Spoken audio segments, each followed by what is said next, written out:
One of our YouTube viewers asked, how do you mix burnt sienna, burnt umber, and raw umber? Let's show you my take on this.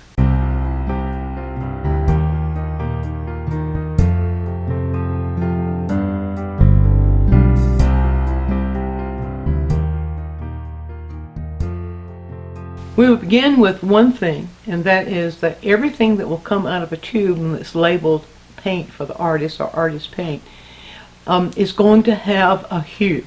Unless it's totally neutral, it's going to have a hue. In order to mix earth colors, you need to first determine what that hue is. Now, for example, the burnt sienna that the viewer requested, let's put this right here, just like this. The burnt sienna is more in the orange, or a little closer to red-orange in hue. Burnt umber is even closer to red-orange. It's maybe a little bit red-orange, a little bit closer to red in hue. And raw umber is closer to yellow-orange, or even yellow-orange to yellow in hue. Remembering that color has hue, value, and intensity.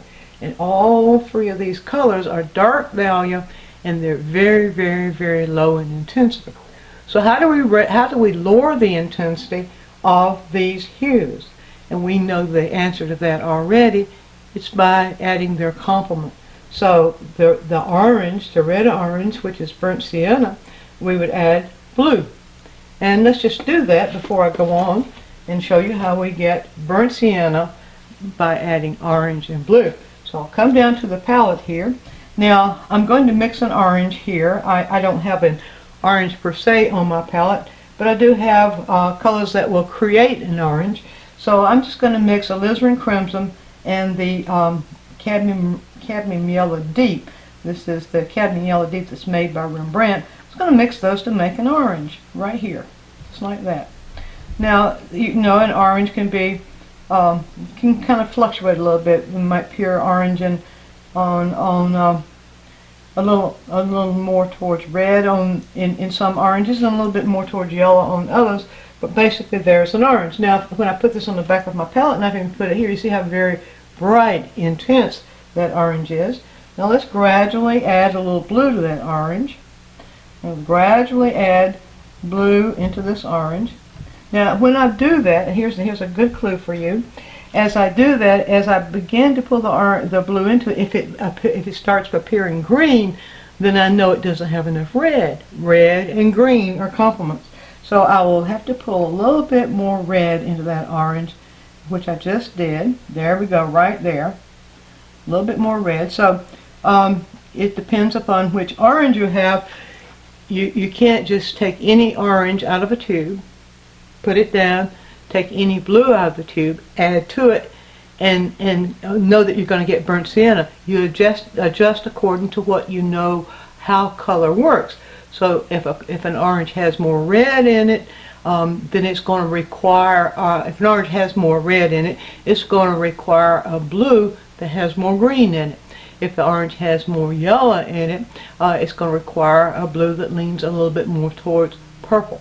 So let's see what we got here. Do we have a burnt sienna yet? Well, this is pretty close to burnt sienna. Put a little bit more blue into it, and a little bit more blue, maybe just a touch more, and that looks pretty close to burnt sienna right there. Let's just take a brush and put it right here, and you can see I'm pretty close to burnt sienna. Now what I've done with each one of these splotches of color here on the canvas, I've shown the color as it comes out of the tube. I've shown it thinned here with medium. This would be how it would behave if you're using it in a glaze, but also shows you pretty much what color it is. And then here I've mixed white with it. And white always cools the color. So I've done that with each one of these colors. So you can see there that I've gotten pretty close already to mixing burnt sienna just by adding orange, mixing orange and blue. Now we'll go to the next step, and what do we do for burnt umber? So what we know about burnt umber is that it's more of a red-orange. That tells me that we need more of a blue-green for burnt umber. So we can go back to this pile. I won't go here. I want to keep that mixture. I can go back to this pile though and pull a red-orange mixture, one that leans more towards an orange that leans more towards red, rather than orange that leans more towards what we recognize as the hue of orange. Now, I have a Rembrandt Viridian, which I've done a YouTube quick tip about, and that's a nice blue-green, the Rembrandt Viridian. So I'm just going to go ahead and go for it, and we'll just take the Rembrandt Viridian. Now, gradually pull Rembrandt Viridian into the red-orange, and we're already getting very close to burnt umber. Right in there, very, very close to burnt umber. I probably could stand a little bit more red, so I'm going to add a little bit of the alizarin back into that. And so we see that red-orange is a little bit redder than I had thought it was. So that gives us pretty close to burnt umber. So we'll just put burnt umber right here, or put my mixture that's very close to burnt umber right there.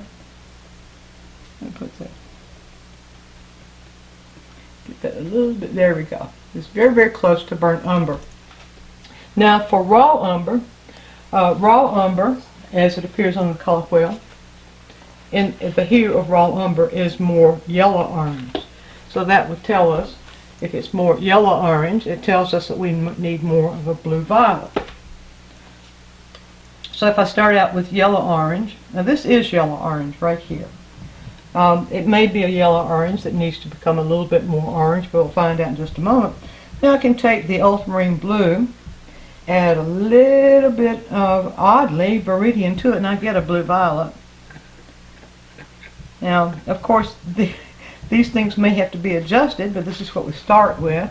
Okay, I start pulling the blue-violet into the red-orange. I see it turns green, so what does that tell me? It tells me I don't have quite enough red, so I add the red back in. Get the blue-violet going, add the red back in, and I should be able to find raw umber. Still a little bit on the green side, so it means that red-orange actually registers a little bit more red than it does orange. See how's that for raw umber? That's pretty close to raw umber right there. And just a little bit more here. Get that just a little bit more adjusted to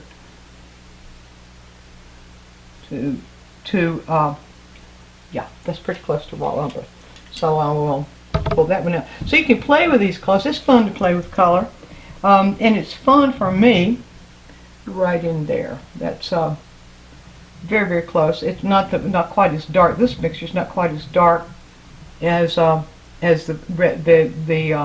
raw umber. This particular raw umber, I might say, is the Rembrandt raw umber, which is darker than many of the other raw umbers as they come out of the tube. I think you'll find that the raw umber I have mixed here is very, very close to what you will find that comes out of the tube. So it's a lot of fun to use what you know about color to help you mix other colors, especially use what you know about color to help you mix the earth colors. And so, if you found this quick tip helpful, why not check out our full-length instructional videos at DonnieandMinds.com. You find we have quite a selection there. We cover all kinds of subjects, all relating to this idea of visual composing, how we put a painting together and how we can make that successful. And drop us a comment and tell us what you would like to see me do or see me illustrate on these quick tips. We're taking now a number of comments from which we are going to develop quick tips as we move along. So there's your quick tip.